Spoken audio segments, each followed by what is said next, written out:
ஆளுநர் புறப்பட போகிறார். அந்த காட்சியை பார்க்கிறோம். ஆளுநர் புறப்பட்டார். சட்டப்பேரவை கூட்டத்தொடரில் இருந்து ஆளுநர் கிளம்பி இருக்கிறார். ஆளுநரின் செயல் என்பது நூற்றாண்டு கால மரபையும் நீண்ட பாரம்பரியத்தையும் கொண்ட இந்த மக்கள் சபையை, அதன் மாட்சிமையை அவமதிக்கும் செயலாகும் என்றே நான் கருதுகிறேன்.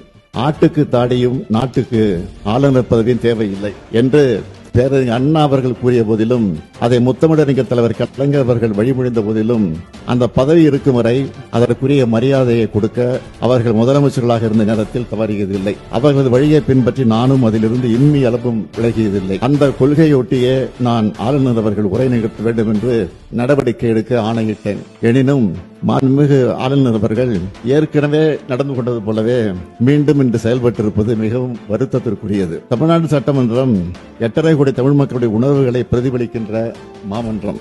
ஆளுநர் என்பவர் மாநில நலனில் அக்கறை கொண்டவராக, மக்கள் மேம்பாட்டில் ஆர்வம் கொண்டவராக, உண்மையை பேசுபவராக இருக்க வேண்டும். மக்களுடைய பேராதரவோடு பெரும்பான்மையோடு வெற்றி பெற்று ஆட்சி அமைந்துள்ள அரசு எடுக்கின்ற முடிவுகளுக்கு ஒத்துழைப்பு கூடியவராக இருக்க வேண்டும். அதைத்தான் அரசியலமைப்பு சட்டமும் அந்த பதவி வகுப்பிடம் இருந்து எதிர்பார்க்கிறது. ஆனால் நம்முடைய ஆளுநர் அவர்கள் அதற்கு மாறாக செயல்படுகிறார். மாநில நிர்வாகத்தை முடக்கவும், பொது மேடைகளில் அரசியல் பேசியும் அவதூறு பரப்பி வருகிறார். அது அவர் சொந்த விருப்பம் என்று கருதலாம். எனினும் அத்தகைய ஒரு முயற்சியை இங்கும் செய்ய அவர் முனைவது ஏற்புடையது அல்ல.